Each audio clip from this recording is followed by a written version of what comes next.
Meet the editors. Meet the editors ആരംഭിക്കുകയാണ്. മദ്യനയ അഴിമതി കേസിൽ ദില്ലി മുഖ്യമന്ത്രി അരവിന്ദ് കെജ്രിവാളിന് കനത്ത തിരിച്ചടി. അറസ്റ്റും കസ്റ്റഡിയും ചോദ്യം ചെയ്തുള്ള ഹർജി ദില്ലി ഹൈക്കോടതി തള്ളി. അഴിമതി ഗൂഢാലോചനയിലും ഹവാല ഇടപാടിലും കെജ്രിവാളിന്റെ പങ്ക് സംബന്ധിച്ച് ഇഡിക്ക് തെളിവുകൾ കണ്ടെത്താൻ കഴിഞ്ഞുവെന്ന് കോടതി നിരീക്ഷിച്ചു. മുഖ്യമന്ത്രിയായതുകൊണ്ട് കേസിൽ പ്രത്യേക പരിഗണനയ്ക്ക് അർഹതയില്ല എന്നും കോടതി വ്യക്തമാക്കി. ലോക്സഭാ തെരഞ്ഞെടുപ്പിന് ദിവസങ്ങൾ മാത്രം ബാക്കി നിൽക്കെ കെജ്രിവാളിനെയും ആം ആദ്മി പാർട്ടിയെയും പ്രതിക്കൂട്ടിൽ നിർത്തുന്നതാണ് ഹർജി തള്ളിക്കൊണ്ട് ദില്ലി ഹൈക്കോടതി നടത്തിയ ഗുരുതര പരാമർശങ്ങൾ. മദ്യനയ അഴിമതിയുടെ ഗൂഢാലോചന, അതിന്റെ ഭാഗമായ ഹവാല പണമിടപാട്, രണ്ടിലും കെജ്രിവാൾ പങ്കാളിയാണെന്നതിന് ഇഡിക്ക് മതിയായ തെളിവുകൾ ശേഖരിക്കാൻ കഴിഞ്ഞുവെന്ന് ജസ്റ്റിസ് സ്വർണകാന്ത ശർമ്മ നിരീക്ഷിച്ചു. തെരഞ്ഞെടുപ്പ് സമയത്തെ അറസ്റ്റിനെതിരെ കെജ്രിവാൾ ഉയർത്തിയ വാദങ്ങളും കോടതി പൂർണ്ണമായും തള്ളി. കേസ് കെജ്രിവാളും കേന്ദ്ര സർക്കാരും തമ്മിലല്ല, കെജ്രിവാളും ഇഡിയുമായാണ്. മുഖ്യമന്ത്രിയായതുകൊണ്ട് പ്രത്യേക പരിഗണന അർഹിക്കുന്നില്ല. രാഷ്ട്രീയ ധാർമ്മികതയല്ല കോടതിക്ക് പ്രധാനം, ഭരണഘടനാ ധാർമ്മികതയാണെന്നും ഹൈക്കോടതി ചൂണ്ടിക്കാട്ടി. അന്വേഷണവുമായി സഹകരിക്കാത്ത ഘട്ടത്തിലാണ് അറസ്റ്റ് നടന്നതെന്നും കോടതി വിലയിരുത്തി. മാപ്പുസാക്ഷികളുടെ മൊഴികൾ ഇഡിയുടെ സമ്മർദ്ദം മൂലമെന്ന കെജ്രിവാളിന്റെ വാദത്തിന് ഇത് നൂറ്റാണ്ടോളം പഴക്കമുള്ള മാപ്പുസാക്ഷി നിയമത്തെ അവിശ്വസിക്കുന്നതിന് തുല്യമെന്നായിരുന്നു ഹൈക്കോടതിയുടെ മറുപടി. മാപ്പുസാക്ഷികളായ പി ശരത്ചന്ദ്ര റെഡ്ഡിയും ബിജെപിയും തമ്മിലുള്ള തെരഞ്ഞെടുപ്പ് ബോണ്ട് ഇടപാട്, രാഘവ് മകുന്ദയുടെ പിതാവിന്റെ NDA സ്ഥാനാർത്ഥിത്വം, ഇതൊന്നും കേസിന്റെ പരിഗണനാ വിഷയമല്ലെന്നും കോടതി നിലപാടെടുത്തു.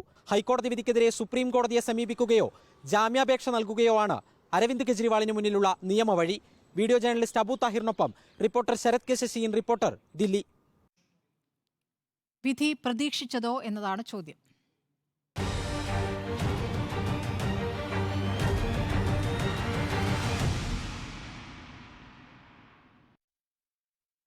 ഹോളോഗ്രാഫിക് സാങ്കേതിക വിദ്യയിലൂടെ ഡോക്ടർ അരുൺ ഇന്ന് കണ്ണൂരിൽ നിന്നാണ് നമ്മോടൊപ്പം ചർച്ചയിൽ ഉള്ളത്. ആദ്യം ഡോക്ടർ അരുണിലേക്ക് തന്നെ പോവുകയാണ്. ഈ വിധി പ്രതീക്ഷിച്ചതാണോ?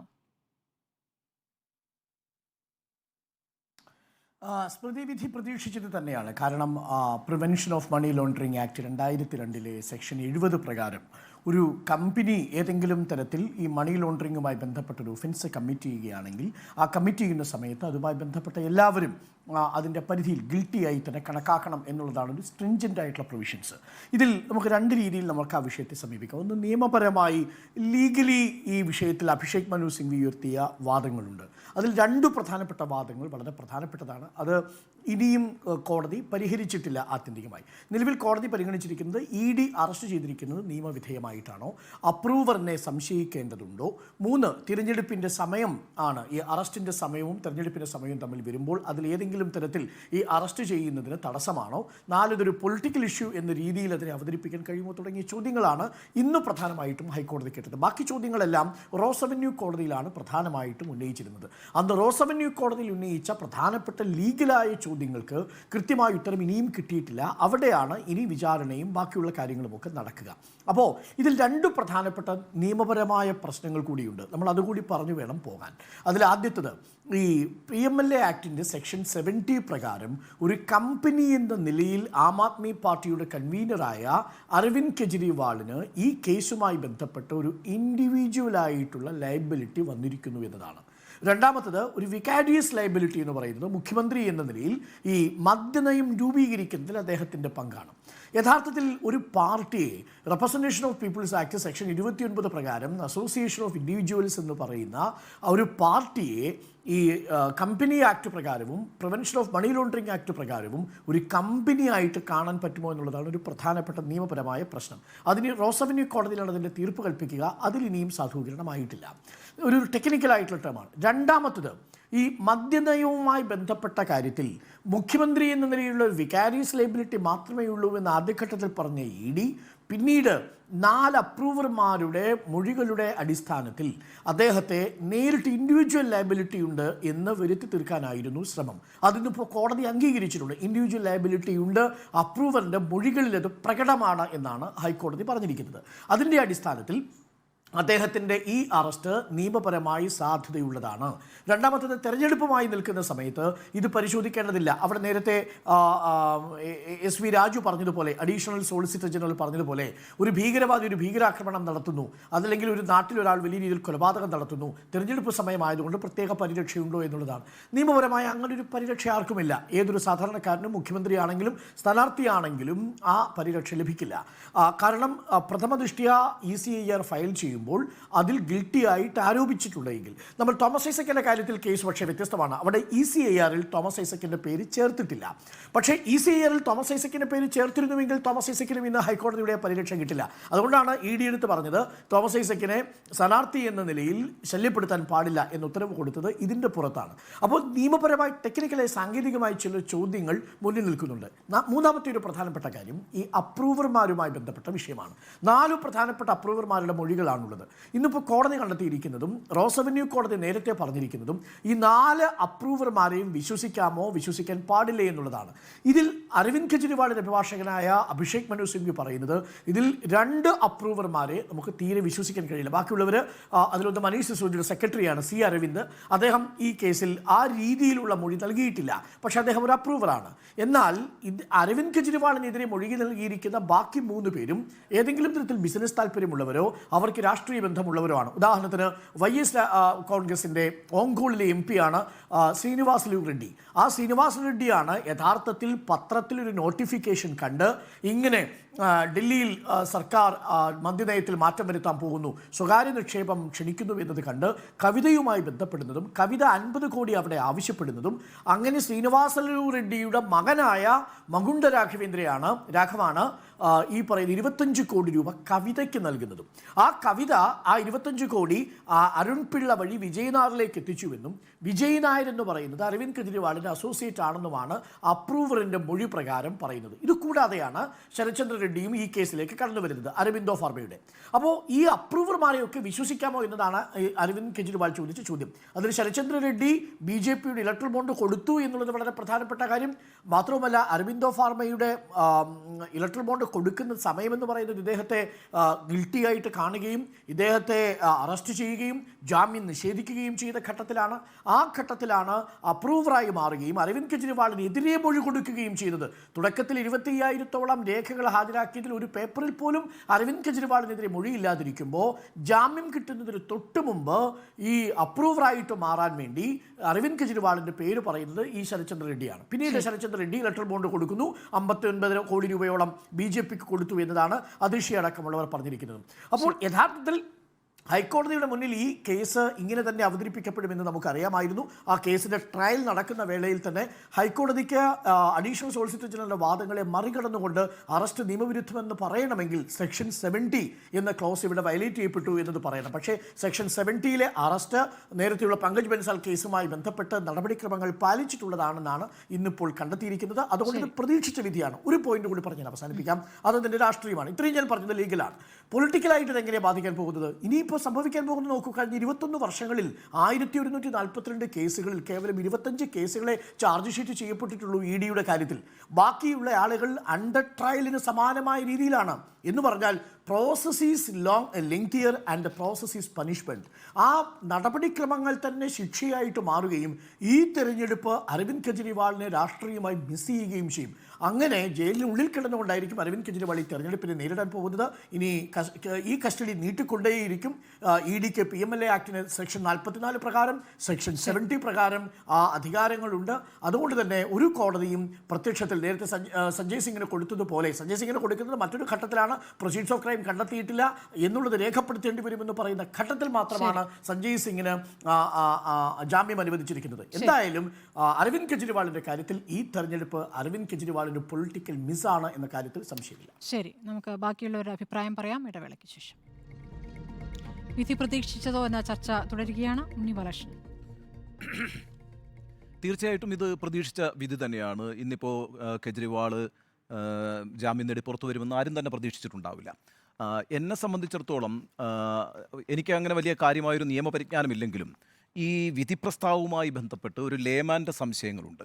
ഇപ്പോൾ ഒരു അറസ്റ്റ് നിയമപരമാണോ അല്ലയോ എന്നുള്ളതായിരുന്നല്ലോ പ്രധാനമായും കോടതി പരിഗണിച്ചിരുന്നത്. അപ്പോൾ അതുമായി ബന്ധപ്പെട്ട് കോടതി ഇപ്പോൾ ഉന്നയിച്ചിരിക്കുന്ന കാര്യങ്ങളെന്ന് പറയുന്നത് അത്ഭുതകരമാണ്. ഗൂഢാലോചന നടത്തി. ഡൽഹി ഹൈക്കോടതി പറയുകയാണ് ഗൂഢാലോചന നടത്തി, കുറ്റകൃത്യത്തിലൂടെ കിട്ടിയ പണം ഉപയോഗിച്ചു, വ്യക്തിപരമായും ആം ആദ്മി പാർട്ടിയുടെ കൺവീനർ എന്ന നിലയിലും കുറ്റകൃത്യത്തിൽ പങ്കെടുത്തു, കുറ്റവാളി എന്ന് തെളിയിക്കുന്ന ധാരാളം തെളിവുകൾ ED ഹാജരാക്കി. നോക്കൂ, ഇവിടെ ഈ അറസ്റ്റ് നിയമപരമാണോ അല്ലയോ എന്നത് സംബന്ധിച്ച് ഉത്തരവ് പുറപ്പെടുവിക്കേണ്ട ഒരു കോടതി ഇപ്പോൾ ഇൻട്രോഗേഷൻ സ്റ്റേജിലാണ് ആ കേസ് ഉള്ളതെന്ന് പറയുന്നത്. അന്വേഷണം നടന്നുകൊണ്ടിരിക്കുന്നു, അന്വേഷണത്തിൻ്റെ ഭാഗമായി ചോദ്യം ചെയ്യൽ നടന്നുകൊണ്ടിരിക്കുന്നു. ഇപ്പോൾ അരവിന്ദ് കെജ്രിവാൾ ജുഡീഷ്യൽ കസ്റ്റഡിയിലാണ്. അങ്ങനെ ഒരു സാഹചര്യത്തിൽ ഡൽഹി ഹൈക്കോടതി സ്വർണ്ണകാന്ത് മിശ്ര നടത്തിയിട്ടുള്ള പ്രസ്താവങ്ങൾ ശ്രദ്ധിച്ചോളൂ. ഇതിനകത്ത് ഗൂഢാലോചന നടന്നു എന്ന് കോടതി സ്ഥിരീകരിച്ചിരിക്കുന്നു. ഒരു ട്രയൽ കോർട്ടിൽ പോയി ആ ട്രയൽ കോർട്ടിൽ നടക്കേണ്ട വിചാരണയിലൂടെ സ്ഥിരീകരിക്കപ്പെടേണ്ട കാര്യങ്ങളാണെന്ന് കോടതി പറഞ്ഞിരിക്കുന്നത്. അതെത്രമാത്രം അത്തരം ഒരു സ്റ്റേറ്റ്മെൻറ്റ് ആ കോടതിക്ക് എത്രമാത്രം നടത്താൻ കഴിയുമെന്നതിനെ സംബന്ധിച്ച് എനിക്ക് ആശങ്കയുണ്ട്. അതുകൊണ്ടാണ് ഈ ഗൂഢാലോചന നടത്തി ധാരാളമായ ഇനഫ് എവിഡൻസ് പ്രൊവൈഡഡ് എന്നാണ് കോടതി പറഞ്ഞിരിക്കുന്നത്. ധാരാളമായി ഈ പറയുന്ന ആം ആദ്മി പാർട്ടിയുടെ കൺവീനർ എന്ന നിലയ്ക്കും മുഖ്യമന്ത്രി എന്ന നിലയ്ക്കും വ്യക്തിപരമായും ഇത്തരത്തിലൊരു ഗൂഢാലോചന നടത്തി ആ കുറ്റകൃത്യത്തിലൂടെ സമാഹരിച്ച പണം ഗോവ തെരഞ്ഞെടുപ്പിൽ വിനിയോഗിച്ചു എന്ന് ഒരു പ്രസ്താവന നടത്തിയിരിക്കുകയാണ്. ആ അർത്ഥത്തിൽ ഇനിയിപ്പോൾ സുപ്രീം കോടതിയിലേക്ക് പോയാലും ഈ പറയുന്ന കീഴ്ക്കോടതിയുടെ ഈ കണ്ടെത്തലുകൾ മാറ്റി നിർത്തപ്പെടുകയോ അല്ലെങ്കിൽ അതിനെ ഓവർടേക്ക് ചെയ്തുകൊണ്ട് ഒരു വിധി പ്രസ്താവം സുപ്രീം കോടതി നടത്തുമെന്ന് ഞാൻ പ്രതീക്ഷിക്കുന്നില്ല. ഏതായാലും ഇതൊരു ഡയറക്റ്റീവായിട്ട് എനിക്ക് ഫീൽ ചെയ്തിട്ടുണ്ട്. അതായത് ഈ പറയുന്ന ഇനി നടക്കാനിരിക്കുന്ന എല്ലാ വിചാരണ പ്രോസസ്സിനെയും ഈ പറയുന്ന വാക്കുകൾ സ്വാധീനിക്കുമെന്നാണ് ഞാൻ വിചാരിക്കുന്നത്. എൻ്റെ ഒരു അറിവുമായിട്ട് ബന്ധപ്പെട്ടാണ് ഞാനത് പറയുന്നത്. നിയമവിദഗ്ധരാണ് ഇക്കാര്യത്തിൽ കൂടുതൽ വിശദീകരണങ്ങൾ നൽകേണ്ടത്. മറ്റൊരു എന്നെ അത്ഭുതപ്പെടുത്തിയ ഘടകമെന്ന് പറയുന്നത് കോടതി പല കാര്യങ്ങളും ഈ കേസുമായി ബന്ധപ്പെട്ട് ബാധകമേ അല്ല എന്ന് കണ്ടെത്തിയിരിക്കുന്നു എന്നുള്ളതാണ്, നിരീക്ഷിച്ചിരിക്കുന്നു എന്നുള്ളതാണ്. ഉദാഹരണത്തിന് ഇപ്പം നേരത്തെ അരുൺ ചൂണ്ടിക്കാണിച്ചതുപോലെ മാപ്പുസാക്ഷിയെക്കുറിച്ച് പറയുമ്പോൾ വളരെ വൈകാരികമായിട്ടാണ് കോടതി പ്രതികരിച്ചത്. 100 വർഷമായി ഈ രാജ്യത്ത് നിലനിൽക്കുന്ന ഒരു നിയമത്തെയാണ് ചോദ്യം ചെയ്തിരിക്കുന്നത് എന്നാണ് പറയുന്നത്. ഈ മാപ്പുസാക്ഷി ആരാന്നറിയാവോ? ഈ മാപ്പുസാക്ഷി എന്ന് പറയുന്ന കഥാപാത്രം 6 മാസം ഇ ഡിയുടെ കസ്റ്റഡിയിൽ കുറ്റവാളിയായിട്ടിരുന്നയാളാണ്. ഈ പറയുന്ന മദ്യനയവുമായി ബന്ധപ്പെട്ട് കുറ്റവാളിയായിട്ടിരുന്ന ഒരാളാണ് 6 മാസങ്ങൾക്ക് ശേഷം മാപ്പുസാക്ഷിയാവുകയും അദ്ദേഹം അരവിന്ദ് കെജ്രിവാളിൻ്റെ പേര് പറയുകയും ചെയ്തിരിക്കുന്നത്.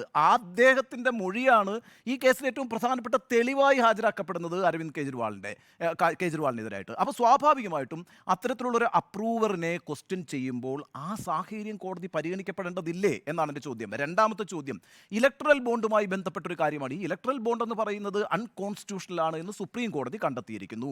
ആ അൺകോൺസ്റ്റിറ്റ്യൂഷണൽ ആയിട്ടുള്ള ഒരു സംവിധാനത്തിലൂടെ രാഷ്ട്രീയ പാർട്ടികൾ പണസമാഹരണം നടത്തിയിരിക്കുന്നു. അപ്പോൾ അത് തന്നെ അൺകോൺസ്റ്റിറ്റ്യൂഷണലായി മാറിയിരിക്കുന്നു.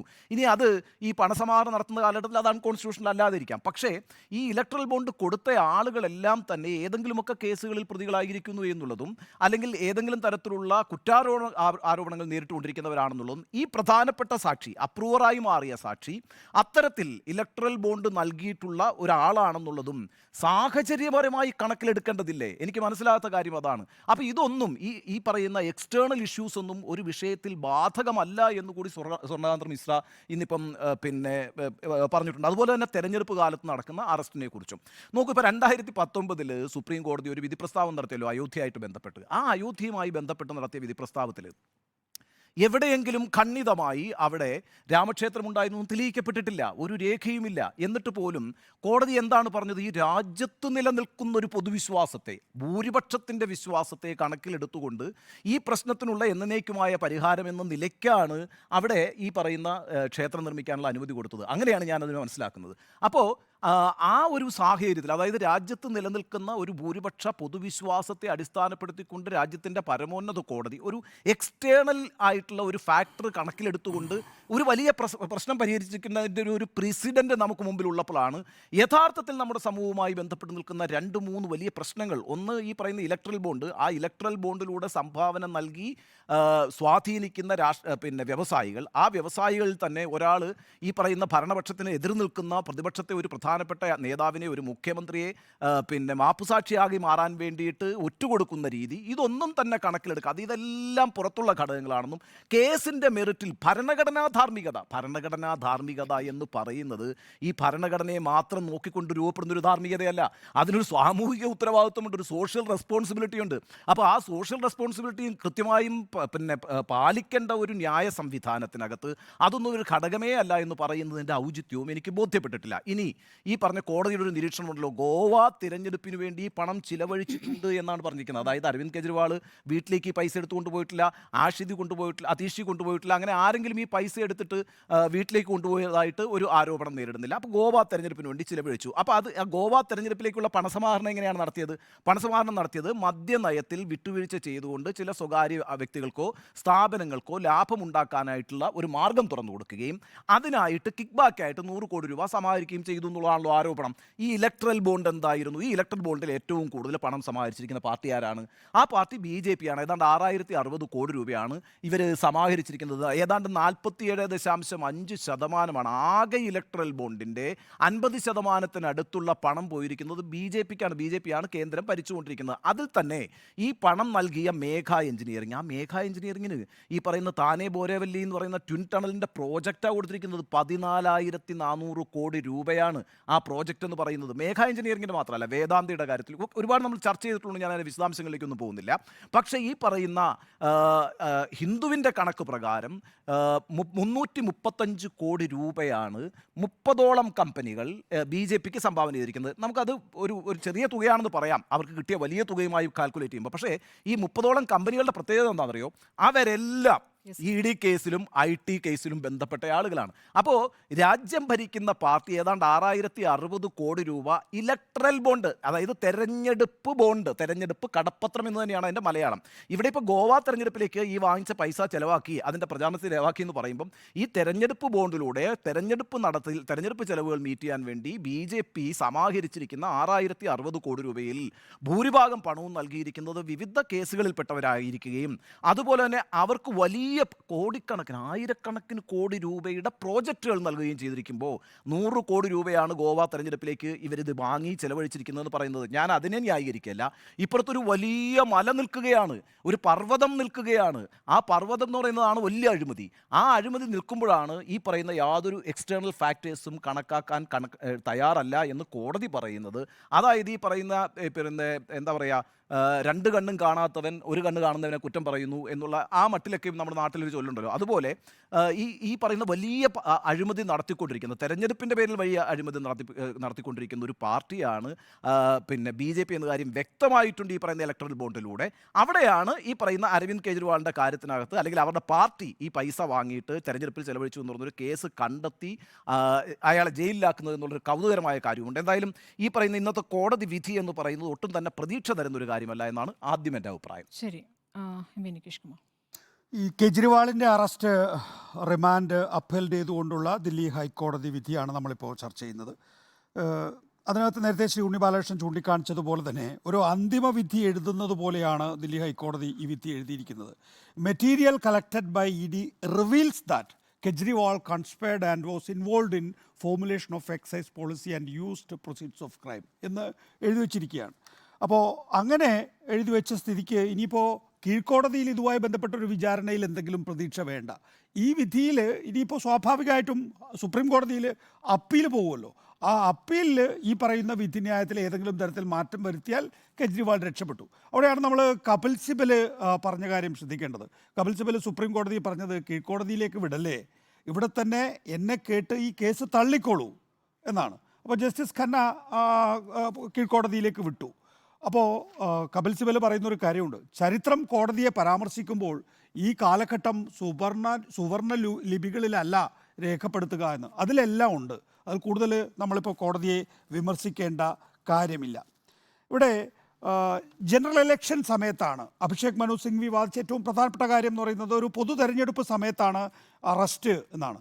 അവിടെ കോടതി പറയുന്നത് petitioner has been arrested in money laundering case and court has to examine his arrest and remand as per law irrespective of timing of election എന്നാണ് ദില്ലി ഹൈക്കോടതി പറഞ്ഞിരിക്കുന്നത്. ഇന്നാണ് തോമസ് ഐസക്കിൻ്റെ കാര്യത്തിൽ കേരള ഹൈക്കോടതി ഒരു വിധി പറഞ്ഞത്, ഇലക്ഷൻ സമയത്ത് ഡിസ്റ്റർബ് ചെയ്യേണ്ട, ശല്യപ്പെടുത്തേണ്ട എന്നുള്ളത്. അപ്പോൾ രണ്ട് ഹൈക്കോടതികൾ തമ്മിലുള്ള താരതമ്യം ഇന്ന് തന്നെ ഒരേ ദിവസം രണ്ട് വിധികളിലൂടെ നമുക്ക് മനസ്സിലാക്കാൻ സാധിച്ചു എന്നുള്ളതാണ്.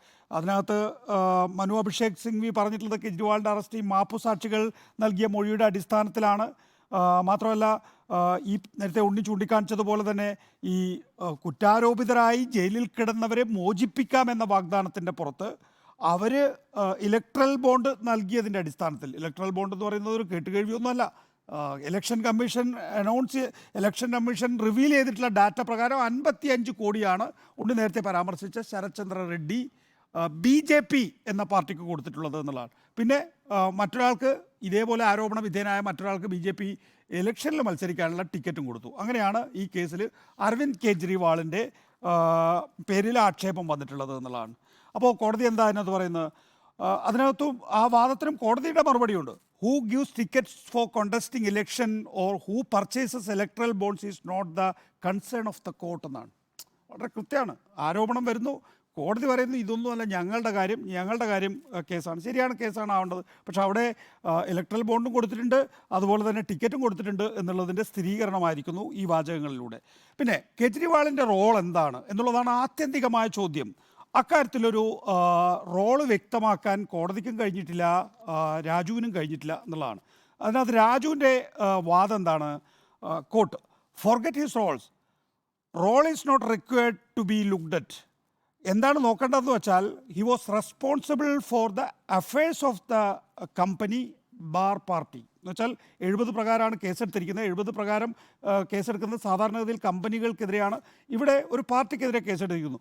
പാർട്ടിയുടെ അഫയർ നോക്കുന്ന ആൾ എന്നുള്ള നിലയിൽ മാത്രമാണ് അരവിന്ദ് കെജ്രിവാളിനെതിരെ കുറ്റാരോപണം ചുമത്തിയിരിക്കുന്നത്. നേരത്തെ അരുൺ ചൂണ്ടിക്കാണിച്ച പോലെ വൈക്കാരിയസ് ലയബിലിറ്റിയാണ് പറയുന്നത് എന്നുള്ളതാണ്. വൈക്കാരിയസ് ലയബിലിറ്റിക്ക് വേണ്ടിയിട്ടാണ് ഈ ഇലക്ഷൻ നടുമുറ്റത്ത് നിൽക്കുന്ന സമയത്ത് അരവിന്ദ് കെജ്രിവാൾ എന്ന സിറ്റിംഗ് ചീഫ് മിനിസ്റ്ററെ ചരിത്രത്തിൽ ആദ്യമായി പിടിച്ച് ജയിലിലിട്ടിരിക്കുന്നത് എന്നുള്ളതാണ്.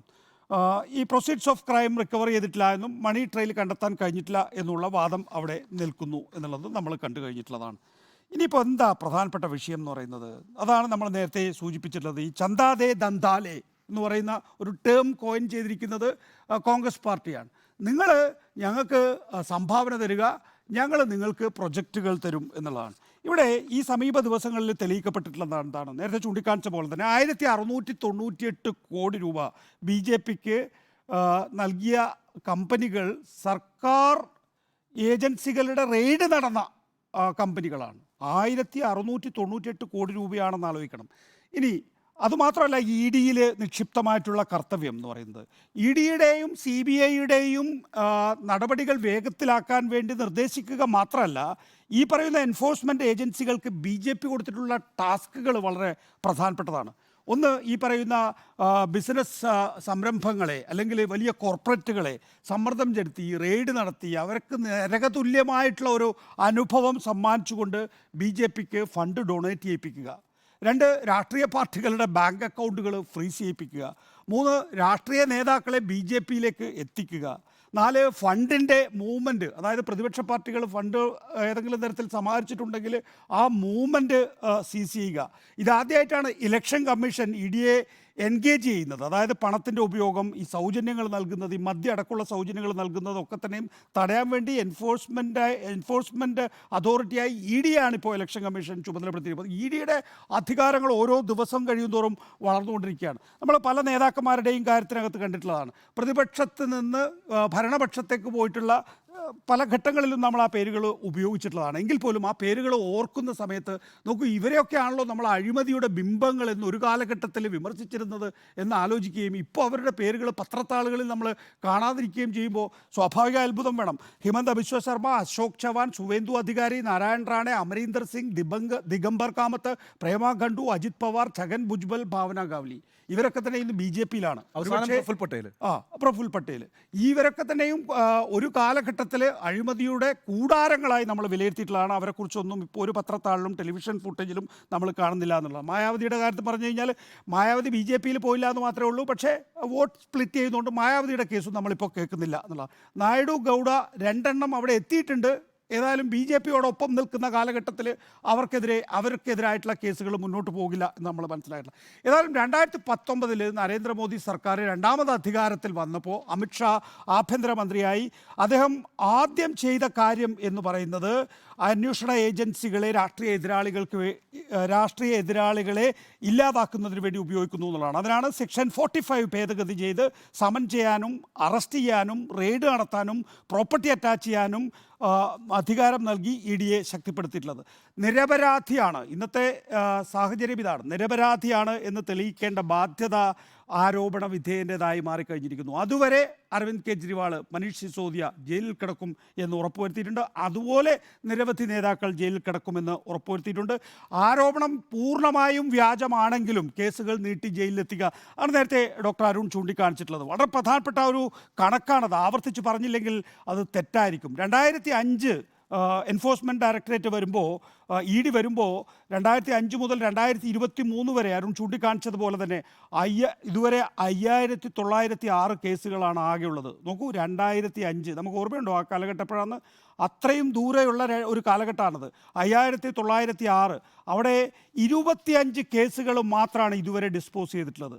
ആ 25 കേസുകൾ 5906 25 കേസുകൾ എന്ന് പറയുമ്പോൾ ബാക്കിയുള്ള കേസുകളൊന്നും ഡിസ്പോസ് ചെയ്യാൻ തയ്യാറല്ല എന്ന് പറയുക വഴി എന്താ ചെയ്തിട്ടുള്ളത്?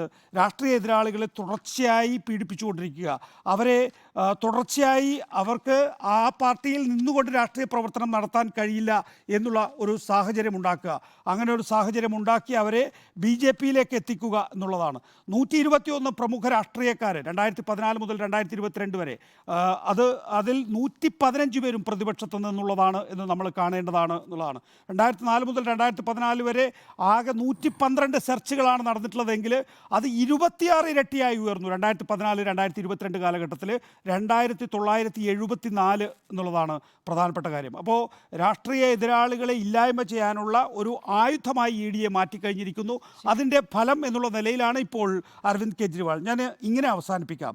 നോക്കൂ, നമ്മുടെ ലോക്സഭാ തെരഞ്ഞെടുപ്പ് ഇപ്പോൾ അടുത്ത ദിവസങ്ങളിൽ തമിഴ്നാട് 1ാം ഘട്ടം തെരഞ്ഞെടുപ്പിലേക്ക് പോവുകയാണ്. ഒരു ബംഗ്ലാദേശിൻ്റെയോ പാകിസ്ഥാൻ്റെയോ നിലവാരത്തിലേക്ക് താഴ്ന്നിരിക്കുന്നു. ലെവൽ പ്ലേയിങ് ഗ്രൗണ്ട് ഇല്ലാത്ത ഒരു ജനാധിപത്യ രാജ്യത്തിൻ്റെ ആദ്യത്തെ തെരഞ്ഞെടുപ്പായി ഇന്ത്യയിലെ തെരഞ്ഞെടുപ്പ് മാറി. ശരി, തിരിച്ചെത്താം ഇടവേളയ്ക്ക് ശേഷം. വിധി പ്രതീക്ഷിച്ചതോ എന്ന ചോദ്യത്തിൽ ചർച്ച തുടരുകയാണ്. എൻ്റെ അഭിപ്രായം കൂടി ഇനി ബാക്കിയുള്ളൂ. വിധി പ്രതീക്ഷിച്ചതാണ്, പക്ഷേ ഇത്ര വലിയ തിരിച്ചടി പ്രതീക്ഷിച്ചില്ല, വലിയ പരാമർശങ്ങൾ കോടതിയിൽ നിന്ന് പ്രതീക്ഷിച്ചില്ല എന്നുള്ളതാണ്. യഥാർത്ഥത്തിൽ കേജ്രിവാൾ കുറ്റക്കാരനാണ് എന്ന് വിധിക്കുന്ന രൂപത്തിലൊരു വിധിയാണ് ഇന്നിപ്പോൾ കോടതിയിൽ നിന്നുണ്ടായിരിക്കുന്നത്. എന്താണോ ED പറഞ്ഞത് അത് പൂർണ്ണമായും ശരിവെച്ചുകൊണ്ട് അതേ വാചകങ്ങൾ എടുത്തു പറഞ്ഞുകൊണ്ടാണ് കോടതി വിധി വന്നിരിക്കുന്നത് എന്നുള്ളതാണ് അതിൽ ഏറ്റവും പ്രധാനപ്പെട്ട കാര്യം. ഈ ജാമ്യം ആവശ്യപ്പെട്ടല്ല കേജ്രിവാൾ കോടതിയിൽ പോയിരുന്നത്. അറസ്റ്റ് നിയമവിരുദ്ധമാകുന്നു എന്ന് പറഞ്ഞുകൊണ്ടുള്ള ഹർജിയാണ്. പക്ഷേ PMLA ആക്ട് പ്രകാരം സെക്ഷൻ 19 വയലേഷൻ ഉണ്ടായെങ്കിൽ അറസ്റ്റാകാം എന്നാണ് കോടതി പറഞ്ഞിരിക്കുന്നത്. തനിക്കെതിരെ വന്നിരിക്കുന്നത് തെറ്റായ ആരോപണമാണ് എന്ന് പറയുമ്പോൾ EDയുടെ പക്കൽ തെളിവുണ്ട് എന്ന് പറയുന്നു. ഗൂഢാലോചനയിൽ ആക്റ്റീവായി തന്നെ കേജ്രിവാൾ പങ്കെടുത്തു എന്ന് പറയുന്നു. കുറ്റകൃത്യം മായ്ക്കുന്നതിലും പങ്കുണ്ട് എന്നാണ് കോടതി പറഞ്ഞിരിക്കുന്നത്. ആപ്പിൻ്റെ കൺവീനർ എന്ന പദവി ദുരുപയോഗം ചെയ്തു എന്ന് പറഞ്ഞിരിക്കുന്നു. മാത്രമല്ല ഈ ഹവാല ഇടപാടിൻ്റെ കാര്യത്തിലും തെളിവുണ്ട് എന്ന് പറയുന്നു. ED പറഞ്ഞ കാര്യങ്ങൾ അതേപടി അത് തെളിവായി തന്നെ കോടതി കാണുകയാണ്. ആപ്പ് അംഗത്തിൻ്റെ മൊഴിയുണ്ട്. നേരത്തെ പറഞ്ഞ പോലെ എപ്രൂവർമാരുടെ മാത്രമല്ല ആപ്പ് അംഗത്തിൻ്റെ മൊഴിയുണ്ട് എന്ന് കൂടി പറയുകയാണ്. അത് നേരത്തെ ED പലതവണ പറഞ്ഞിട്ടുള്ളതാണ്. ഗോവയിൽ നിന്ന് കൃത്യമായ മൊഴി ലഭിച്ചിട്ടുണ്ട് എന്ന്. അത് പാർട്ടിയിൽ നിന്ന് ആപ്പിൽ നിന്ന് തന്നെ ലഭിച്ചാണ് മൊഴിയാണെന്ന് പറയുന്നു. അപ്പോൾ അതും ഒരു പ്രധാനപ്പെട്ട തെളിവായി കോടതി കണ്ടെത്തിയിരിക്കുകയാണ്. പിന്നെ ഈ പറഞ്ഞ അറസ്റ്റിൻ്റെ സമയത്തെക്കുറിച്ച് പറയുമ്പോൾ അറസ്റ്റും റിമാൻഡും നിയമപരമാണോ എന്നത് മാത്രമേ ഞങ്ങൾക്ക് നോക്കേണ്ടതുള്ളൂ എന്നാണ് കോടതി പറഞ്ഞിരിക്കുന്നത്. നേരത്തെ പറഞ്ഞതിൽ ഏറ്റവും പ്രധാനപ്പെട്ട കോടതിയുടെ വാചകം എന്നത് കോടതിക്ക് ഭരണഘടനാ ധാർമ്മികത മാത്രം നോക്കിയാൽ മതി, രാഷ്ട്രീയ ധാർമ്മികത നോക്കേണ്ടതില്ല എന്നുള്ളതാണ്. ഇപ്പോൾ നമുക്ക് ഇത് ഒന്നിൽ നിന്ന് ഒന്ന് അടർത്തി മാറ്റി കാണാൻ കഴിയില്ല. ഏത് സാഹചര്യത്തിലാണ് ഈ അറസ്റ്റ് ഉണ്ടായിരിക്കുന്നതെന്നും ഇതിൽ പറഞ്ഞിരിക്കുന്ന എപ്രൂവർമാർ ആരായിരുന്നു എന്നും അവർക്ക് പിന്നീട് ഇലക്ട്രൽ ബോണ്ട് വാങ്ങിയതോ ഒക്കെയുള്ള വിവരങ്ങൾ നമ്മുടെ മുന്നിലുണ്ട്. എങ്ങനെയാണ് BJP അവർ സഹായിച്ചതെന്ന് 2 മാപ്പുസാക്ഷികളുടെ പേര് ആ പേരടക്കം പറയുന്നുണ്ട്. പക്ഷേ അതിപ്പോൾ പറയേണ്ട കാര്യമില്ല. വിചാരണ വേളയിൽ വേണമെങ്കിൽ കേജ്രിവാളിന് ഉന്നയിക്കാമെന്നാണ് കോടതി പറഞ്ഞിരിക്കുന്നത്. ഇനി സുപ്രീം കോടതിയിലേക്ക് പോകാം എന്നുള്ളത് മാത്രമാണ് പ്രതീക്ഷ. ഈ PMLA ആക്ടിൻ്റെ ജനാധിപത്യ വിരുദ്ധത അതാണ് യഥാർത്ഥത്തിൽ ചർച്ച ചെയ്യേണ്ടതെന്ന് തോന്നുന്നു അല്ലേ? ഏത് രൂപത്തിലാണ്, അതായത് ഈ തെളിവുകൾ മുഴുവൻ തനിക്കെതിരെ എന്ത് തെളിവുണ്ടെങ്കിലും താൻ കുറ്റക്കാരനല്ല എന്ന് സ്വയം തെളിയിക്കേണ്ടി വരുന്നു. മറ്റു കാര്യങ്ങൾ കോടതി പരിഗണിക്കുന്നില്ല. ഈ ജയിലിൽ കിടക്കുന്ന ആൾക്ക് ഒരു തരത്തിലുള്ള മനുഷ്യാവകാശങ്ങൾ ലഭിക്കാത്ത രീതിയിൽ ECIR കോപ്പി കിട്ടില്ല. ഇവർ കേസ് രജിസ്റ്റർ ചെയ്ത ഇപ്പോൾ FIR കോപ്പി നമുക്ക് റൈറ്റ് ഉണ്ടല്ലോ, FIR കിട്ടാൻ റൈറ്റ് ഉണ്ട്. ECIR എന്നാണ് എൻഫോഴ്സ്മെന്റ് ഡയറക്ടറേറ്റ് കേസ് രജിസ്റ്റർ ചെയ്യാൻ പറയുക. ആ ECIR കോപ്പി പ്രതിക്ക് കിട്ടില്ല. ആരാണോ ആരോപിക്കുന്നത് അയാൾക്ക് കിട്ടില്ല. അത്തരം റൈറ്റ് പോലും ഇല്ല. അതെ, ഒരു തരത്തിലുള്ള അവകാശങ്ങളും ഇല്ലാതെ ജയിലിൽ കിടക്കേണ്ട ഒരു സാഹചര്യമാണ്. ഇപ്പോൾ സുപ്രീം കോടതിയിലേക്ക് പോകാമെന്ന് പറയുന്നു. ഇപ്പോൾ ഏറ്റവും പ്രധാനപ്പെട്ട കാര്യം ഇതിപ്പോൾ രാഷ്ട്രീയ വിഷയമായി പ്രതിപക്ഷം ഉയർത്തിക്കൊണ്ടുവരുമ്പോൾ ഈ തെരഞ്ഞെടുപ്പ് ഘട്ടത്തിൽ BJP അപ്പുറത്ത് എന്താണ് ചെയ്യുന്നത്? BJP ഇപ്പോൾ കേജ്രിവാൾ മുഖ്യമന്ത്രി സ്ഥാനത്ത് നിന്ന് ഇറങ്ങണം എന്ന ആവശ്യം പ്രധാനമായിട്ടും ഉന്നയിക്കുമ്പോൾ ഈ വിധിയിലെ വാചകങ്ങൾ ഒരു പ്രധാനപ്പെട്ട ആയുധമാണ്. ഇനി വരുന്ന ദിവസങ്ങളിൽ അതുതന്നെയാണ് ഏറ്റവും പ്രധാനമായിട്ടും BJP ഉന്നയിക്കാൻ പോകുന്നത്. ഈ വിധിയുടെ പശ്ചാത്തലത്തിൽ, അതായത് എല്ലാ തെളിവുകളും കേജ്രിവാളിന് എതിരെ ഉണ്ട് എന്ന് കോടതി നിരീക്ഷിച്ച സാഹചര്യത്തിൽ ഇനി ആ സ്ഥാനത്ത് ഇരിക്കരുത് എന്നുള്ള എന്നുള്ള വാദം തന്നെയാണ് BJP പ്രധാനമായും ഉന്നയിക്കാൻ പോകുന്നത്. ആ രൂപത്തിലാണത് വലിയ തിരിച്ചടിയാകാൻ പോകുന്നത്. സുപ്രീം കോടതിയിലേക്ക് പോയി അവിടെ നിന്ന് നീതി ലഭിക്കുക എന്നുള്ളത് മാത്രമാണ് ഇനി പ്രതീക്ഷിക്കാവുന്ന കാര്യം. അവിടെയും ഈ PMLA ആക്ട് എന്നുള്ള വിഷയം അവിടെ നിൽക്കുന്നു. അത് ഏത് രൂപത്തിൽ പ്രതിഫലിക്കുമെന്നുള്ള കാര്യം പറയാൻ പറ്റില്ല. വിധി പ്രതീക്ഷിച്ചാണ്, പക്ഷേ ഇത്രയും രൂക്ഷമായ പരാമർശങ്ങൾ കോടതിയിൽ നിന്ന് പ്രതീക്ഷിച്ചിട്ടില്ല എന്നുള്ളതാണ്. അപ്പുറത്ത് നിൽക്കുന്ന തെളിവുകൾ ഇപ്പോൾ പറയേണ്ട കാര്യമില്ല എന്നുകൂടി കോടതി പറയുമ്പോൾ എന്താണ് ഇത് മുന്നോട്ട് വയ്ക്കുന്നത് എന്നുള്ള കാര്യം വളരെ വ്യക്തമാവുകയാണ്. അപ്പോൾ നമുക്ക് ഈ വിഷയത്തിലെ ചർച്ച അവസാനിപ്പിക്കാമെന്ന് തോന്നുന്നു, അല്ലേ? സ്മൃതി, ഒരു കാര്യം കൂടി കൂട്ടിച്ചേർത്തോട്ടെ. പറഞ്ഞോളൂ. അതായത് നേരത്തെ സഞ്ജയ് സിംഗിന് ജാമ്യം കൊടുക്കുമ്പോൾ കോടതി ചോദിച്ചൊരു ചോദ്യമുണ്ട്. ED നിന്ന് വിയർത്തുപോയൊരു ചോദ്യമാണ്. നിങ്ങൾ ഇത്രയും കാലമായല്ലോ, ഈ കേസിൻ്റെ ഏറ്റവും നിർണായകമായ പ്രൊസീഡ്സ് ഓഫ് ക്രൈം നിങ്ങൾ കണ്ടെടുത്തിട്ടില്ല. ഈ 100 കോടിയിൽ 50 കോടി നിങ്ങൾ കവിതയ്ക്ക് വേണ്ടി അരുൺ പിള്ള വഴി, വിജയ് നായർ വഴി ആം ആദ്മിക്ക് കൊടുക്കുകയും ആം ആദ്മി പാർട്ടി ഇത് ഗോവയിൽ കൊണ്ടുപോയി ചെലവഴിച്ചു എന്ന് അവിടുത്തെ ആം ആദ്മി പ്രവർത്തകർ പറഞ്ഞു എന്ന മൊഴികളല്ലാതെ 1 രൂപയെങ്കിലും ഈ മദ്യനയ അഴിമതി കേസുമായി ബന്ധപ്പെട്ട പ്രൊസീഡ്സ് ഓഫ് ക്രൈം നിങ്ങൾ കണ്ടെടുത്തിട്ടുണ്ടോ എന്നൊരു ചോദ്യത്തിന് മുന്നിൽ EDക്ക് ഉത്തരവില്ല. ആകെ അരവിന്ദ് കെജ്രിവാളിൻ്റെ വീട്ടിൽ നിന്ന് കണ്ടെത്തിയിരിക്കുന്നത് 70,000 രൂപയോ മറ്റോ ആണ്. ഈ 70,000 രൂപ കണ്ടെത്തിയിരിക്കുന്ന ഒരു മുഖ്യമന്ത്രിയുടെ ഓഫീസിൽ നിന്നാണ് എന്നുള്ളതാണ് ഏറെ കൗതുകകരമായ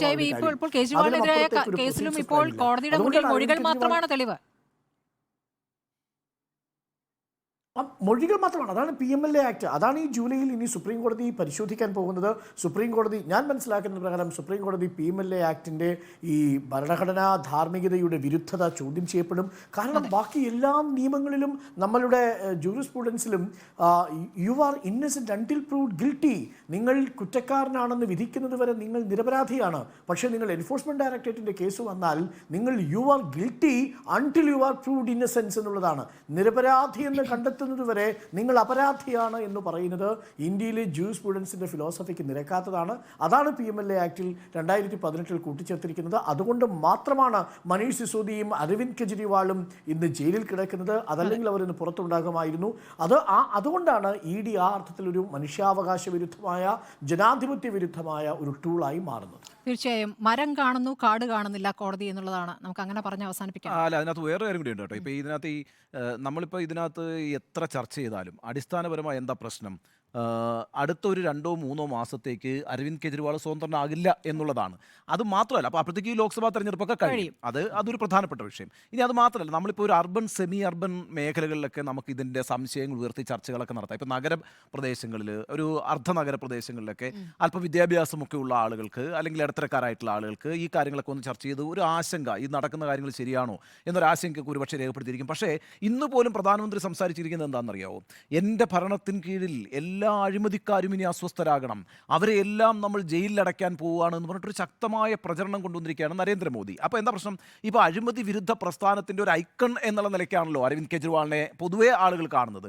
അദ്ദേഹത്തെ തന്നെ പിടിച്ച് ജയിലിലിട്ട് കഴിഞ്ഞിട്ട് ഇതാ ഒരു വലിയ അഴിമതിക്കാരൻ, അഴിമതിക്കെതിരെ പറഞ്ഞുകൊണ്ടിരുന്നവൻ തന്നെ വലിയൊരു അഴിമതിക്കാരനാണ് എന്ന് പറയുന്നത് വഴി ഒരു വലിയ പ്രചാരണം നടക്കും. അപ്പോൾ ആ അർത്ഥത്തിലൊക്കെ അത് ഒരു അഴിമതി മുക്ത പ്രതിച്ഛായയാണ് BJPയുടേതെന്നും അഴിമതി മുക്തനായിട്ടുള്ള ഒരു പ്രധാനമന്ത്രിയാണ് നിലനിൽക്കുന്നതെന്നുമൊക്കെയുള്ള ആ പ്രതിച്ഛായ വർധനയ്ക്ക് സഹായകരമാവുകയും ചെയ്തു. ചുരുക്കത്തിൽ അത് നമ്മുടെ ഇന്ത്യൻ ഗ്രാമങ്ങളിൽ എന്ത് ഇമ്പാക്റ്റാണ് ഉണ്ടാക്കുന്നത് പറയാൻ കഴിയില്ല. അതൊക്കെ ഈ ഇലക്ഷന് ഗുണം ചെയ്യും. അതായത് ഈ അടുത്ത 2 മാസത്തേക്ക് എന്തായാലും അരവിന്ദ് കെജ്രിവാൾ വെളിച്ചം കാണുമെന്ന് കരുതാൻ കഴിയില്ല. ഇനി അതിനൊക്കെ ശേഷം ഒരു സുപ്രഭാതത്തിൽ ഇദ്ദേഹത്തെ ഇനിയിപ്പം പിന്നെ പുറത്ത് വിട്ടുവെന്ന് തന്നെ വിചാരിക്കുക. അപ്പോഴത്തേക്കും ഈ തെരഞ്ഞെടുപ്പൊക്കെ കഴിഞ്ഞ് ആ അന്തരീക്ഷമൊക്കെ മാറിയതിന് ശേഷമുള്ള മറ്റൊരു സാഹചര്യമാണ് ഉണ്ടാവുക. അപ്പം ഈ സാഹചര്യത്തെ കോടതി ബോധ്യപ്പെടുന്നില്ല എന്ന് പറയുമ്പോൾ ഇപ്പോൾ ഒരു കാര്യം കൂടി ഞാൻ പറഞ്ഞേക്കാം. ഇപ്പോൾ ഈ ഒരാൾ വിശപ്പ് കൊണ്ട് ഒരു ഭക്ഷണം മോഷ്ടിച്ചു എന്ന് വിചാരിക്കുക. മോഷണം എന്ന് പറയുന്ന എന്ന് പറയുന്നത് ആര് ചെയ്താലും കുറ്റകരമാണ് എന്ന് നിയമത്തിൽ എഴുതിയിട്ടുണ്ട്. പക്ഷെ അങ്ങനെയല്ലല്ലോ ഒരു ന്യായവിധി വരിക എന്ന് പറയുന്നത്. എന്തുകൊണ്ട് അയാൾ അങ്ങനെ ചെയ്തു എന്നതുകൂടി പരിഗണിക്കേണ്ടതുണ്ട്, പരിശോധിക്കപ്പെടേണ്ടതുണ്ട്. അതാണ് നമ്മുടെ ഈ ഒരു നിയമവ്യവസ്ഥ എന്ന് പറയുന്നത്. ജനാധിപത്യപരമായിരിക്കുമ്പോൾ അതാണ് അതിൻ്റെ ഒരു ഭംഗി എന്ന് പറയുന്നത്. അതിന് പകരം മോഷണം, ഒരാൾ മോഷ്ടിച്ചു, ആ മോഷ്ടിച്ചു എന്ന് പറഞ്ഞാൽ കുറ്റമാണ്, അയാൾ 6 മാസം ജയിലിൽ കിടക്കട്ടെ എന്ന് തീരുമാനിക്കുന്നതിന് അപ്പോൾ ആ മോഷണത്തിലേക്ക് നയിച്ച സാഹചര്യം കൂടി പരിഗണിക്കാറുണ്ട്. അങ്ങനെ സാഹചര്യപരമായ കാരണങ്ങളൊന്നും പരിശോധിക്കാതെ ഇലക്ട്രൽ ബോണ്ട് പരിശോധിക്കില്ല, തെരഞ്ഞെടുപ്പ് കാലമാണോ എന്ന് പരിശോധിക്കത്തില്ല, അപ്രൂവർ പറയുന്നതെല്ലാം ശരിയാണോ ശരിയല്ല, അല്ലെങ്കിൽ അയാളുടെ താല്പര്യങ്ങൾ എന്താണെന്നും പരിശോധിക്കത്തില്ല. ഈ ഭരണഘടനയിൽ മാത്രമാണ്, അതിൻ്റെ ധാർമ്മികതയിൽ മാത്രമാണ്, അതിൻ്റെ ആ ചട്ടക്കൂട്ടിൽ മാത്രം നിന്നുകൊണ്ടാണ് ഞങ്ങൾ കാര്യങ്ങൾ പറയുക എന്ന് പറയുന്നൊരു സമീപനം ഈ കാര്യത്തിൽ എന്നെ അത്ഭുതപ്പെടുത്തിയിട്ടുണ്ട്. ശരി, വിധി പ്രതീക്ഷിച്ചതോ എന്ന ചോദ്യത്തിന് യെസ് എന്നാണ് 4 പേരും അഭിപ്രായപ്പെടുന്നത്.